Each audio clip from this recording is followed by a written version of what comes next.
প্রবাসীদের কাছে সবচেয়ে ভয়ের শব্দ কি জানেন? গভীর রাতে বা ভোরের দিকে হঠাৎ বেজে ওঠা ফোনের রিংটোন।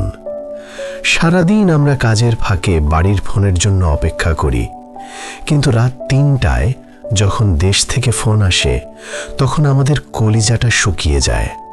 হাত কাঁপে ফোনটা রিসিভ করতে। মনে একটাই ভয় জাগে, সবাই ঠিক আছে তো, নাকি কোনো খারাপ খবর অপেক্ষা করছে।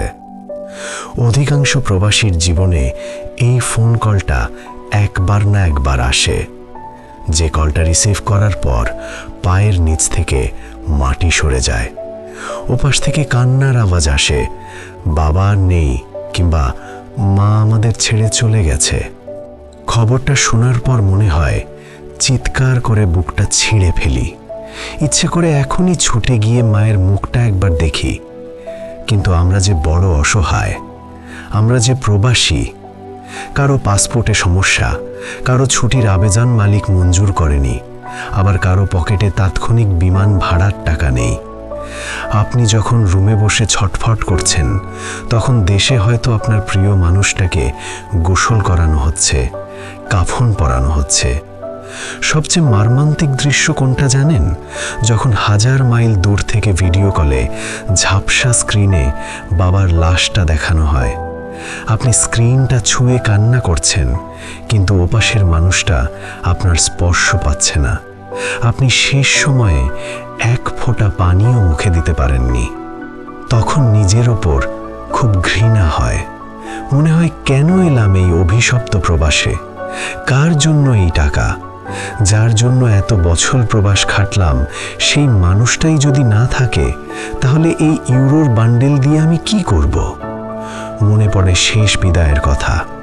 এয়ারপোর্টে মা বলেছিল, বাবা তাড়াতাড়ি ফিরে আসিস। আপনি ফিরেছেন ঠিকই, কিন্তু অনেক দেরি হয়ে গেছে। এখন আপনি দেশে ফিরবেন ঠিকই, কিন্তু সেই চেনা মানুষটা আর গেটে দাঁড়িয়ে থাকবে না।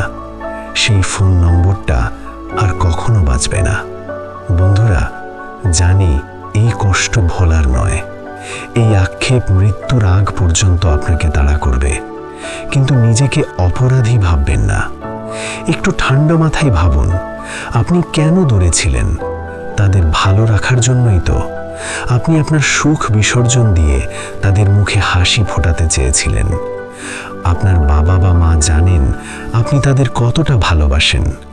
আপনি কাছে না থেকেও তাদের চিকিৎসার খরচ পাঠিয়েছেন, তাদের ভালো রেখেছেন।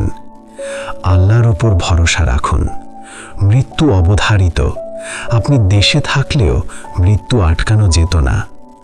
এখন আপনার চোখের পানি ফেলে তাদের কষ্ট দেবেন না। তার চেয়ে 2 হাত তুলে তাদের মাগফিরাতের জন্য দোয়া করুন। এটাই তাদের জন্য সেরা উপহার। আজকের ভিডিওটি সেই সব ভাই বোনদের উৎসর্গ করলাম যারা প্রিয়জনের শেষ যাত্রায় পাশে থাকতে পারেননি। আপনারা এই পৃথিবীর বুক ফাটা কষ্টের নীরব সাক্ষী। আল্লাহ আপনাদের এই ত্যাগের উত্তম প্রতিদান দিন। যারা এখনো মা বাবাকে পাননি বা দূরে আছেন, আজই তাদের ফোন করুন, মন ভরে কথা বলুন। কারণ কে জানে, হয়তো এটাই হতে পারে শেষ কথা। ভিডিওটি শেয়ার করে দিন। হয়তো কোনো এক ব্যথিত হৃদয় এটি শুনে একটু সান্ত্বনা পাবে। ভালো থাকুন, দোয়ায় থাকুন।